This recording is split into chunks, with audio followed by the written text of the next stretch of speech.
death metal, metalcore, black metal, industrial metal. We got a little bit of everything for you this week. Welcome, metalheads. I'm the host of Heavy Metal Philosophy and writer for Metal Digest, John Barbas. Make sure you stick around to the end of the episode for this week's album art of the week. It's the weekend. That means we got new metal albums to talk about, and I'm bringing you my top 5. But before we do the top 5, there's a couple of big major releases from the major labels. Let's do that now. There's a new record from Windwalker called Hyperviolence. Metalcore / alternative metal. There's a lot of great stuff coming out of Australia this week, and this one's no different. Now we move into the legend category. The Legendary Amorphus just released a live album called Tales from the Thousand Lakes, live from Tavestia. If you like progressive death metal that's live, here you go. And I normally don't talk about EPs on this show, but we make exception for Legends. The legendary OG metalcore band Unearth just dropped an EP called Bask in the Blood of Our Demons. 2 new songs plus 2 live songs. So there you go, worth the price of admission. Now let's do the top 5. Coming in at number 5, Barrowlands with Tides. This is progressive black metal out of Oregon. And once again, we're getting a sterling example of American black metal. It's very strange sounding because it's not always the tremolo picking. In fact, I'm hearing a lot of Western influenced guitars on here, which I would expect no less from the Pacific Northwest, putting that American spin on black metal. I love it. Check it out. Coming in at number 4, Obscene with Agony and Wounds, death metal out of Indiana. And I really dug that this one has a little bit of hardcore to the vocals, not super obvious, but I can hear the influence.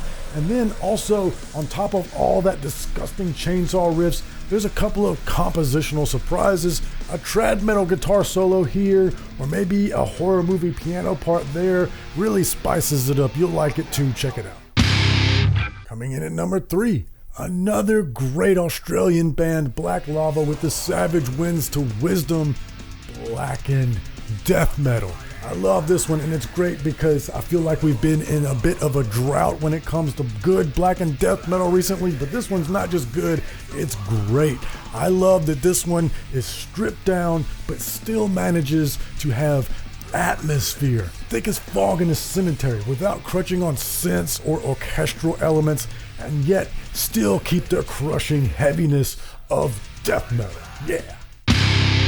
Coming in at number 2, Turin with the unforgiving reality in nothing, deathcore out of the UK. This is Heavy Metal Philosophy, so you know I'm a sucker for this nihilistic, angry metal, and this is certainly angry, but it's more than just angry at the realization that life has no meaning and none of us are a part of any sort of grand design.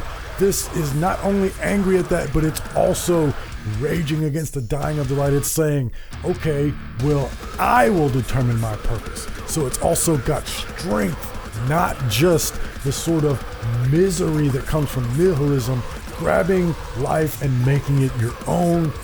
Yes. And hey, before we do number 1, I just got a couple of things I want to say to you. First of all, if you love metal the way that I love metal, then you're in the right place. You should join the Heavy Metal Philosophy community, because that's all we do here, exclusively on YouTube every weekend, breaking down the best new metal. Podcast every Tuesday, free on all platforms. And don't forget, for a limited time, the summer collection in the Heavy Metal Philosophy merch store, links in the description. You can get the summer brew t-shirt, tank top, muscle shirt, all kinds of great stuff for the summer, only available till September. Thank you so much. Now let's do number 1. Coming in at number 1, another great Australian band, Werewolves with Die For Us, technical blackened death metal, and this one is a crusher, absolutely unrelenting, and it's soaked, absolutely overflowing with machismo and scathing social commentary, but also a bit tongue-in-cheek. One of the lyrics that leapt out of the speakers at me today when I was listening to it was, if you weren't there in 1992, your taste in music is shit, fuck you. What an incredible lyric. And like I said, I was listening, I was headbanging, basically just listening to the guitar, and then, what did he say? That's what I'm talking about. And we're not done yet. We still got Dealer's Choice and the album art of the week.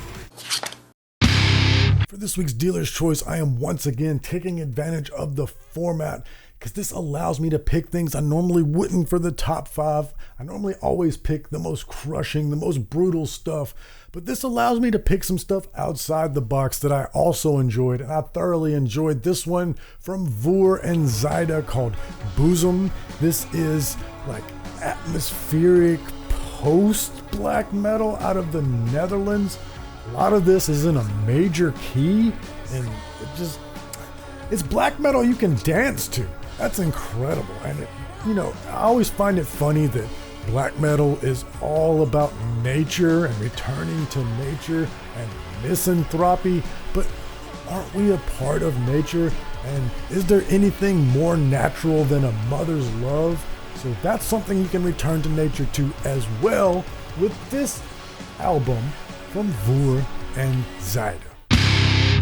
All right, for this week's album art of the week, I'm going to cheat a little bit because, to be honest with you, I looked at all the album art this week, and for the first time ever, there wasn't one that just leapt up out of me. It's a whole lot of standard heavy metal album covers, skulls, dudes standing in the forest, castles, dragons, that sort of thing. And don't get me wrong, I love looking at all that stuff. I'm a metalhead, I love it, but I always want to pick the ones that stand out or say something to me artistically that's different or make me curious, and I don't really have that for you this week. So I'll just take advantage of this segment and point out that this is pretty cool album art. Not the artsiest thing ever, but I'm a dude, I like this. But I really like the music. Project Silence with The Void. This is industrial metal, really filthy, heavy industrial metal. But then there's this one song that goes into a 80s synthwave sort of thing with this ripping guitar solo. I absolutely loved it. And also, I saw this album art, so now you have to as well. Gorgon Christ with And Justice for Balls. And that's right, those are balls. And the medical term is testes. There's no nutsack, it's just the actual balls laying on the floor. I saw it, now you have to see it too. But I do have some things that are way better to look at than that, so we'll just get that off the screen, get that out of here. This week, I went and saw Fallujah. I had a photo pass. It was like a full circle moment for me to be able to shoot concert photography for Fallujah, and I discovered a bunch of really cool bands that opened up for them. It was a fantastic show. If you want to hear about it and see those pictures, just click right here. But most importantly, read philosophy, listen to metal. I love you.